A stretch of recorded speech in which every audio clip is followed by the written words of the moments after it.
সম্মানিত ভিউয়ার্স, স্বাগতম জানাচ্ছি আমি মোহাম্মদ ফখরুল ইসলাম। আপনারা দেখতে পাচ্ছেন লক্ষ লক্ষ মানুষের ভিড়। আজ প্রধানমন্ত্রী শেখ হাসিনা পদত্যাগ করেছেন। আপনারা দেখতে পাচ্ছেন এত মানুষ, কাউকে আমরা তাকিয়ে আনি নাই, সবার হৃদয়ে রক্তকরণ হয়েছে বিদায় আজ একত্রিত হয়েছে।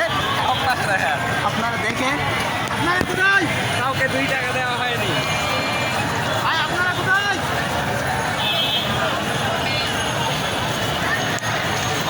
আজ মনে হচ্ছে 1971 সালের পরে আবার নতুন রূপে বাংলাদেশ স্বাধীনতা অর্জন করেছে।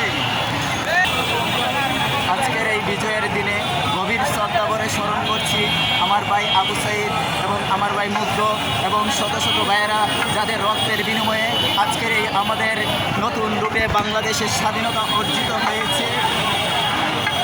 আমার ভাইয়েরা চান আমরা এমন একটা বাংলাদেশ গড়তে চাই, যেই বাংলাদেশে থাকবে না বৈষম্য, যেই বাংলাদেশে থাকবে না নিপীড়ন, যেই বাংলাদেশে থাকবে না নির্যাতন, যেই বাংলাদেশ হবে আমার, যেই বাংলাদেশ হবে আপনার, যেই বাংলাদেশ হবে সকলের, যেই বাংলাদেশ হবে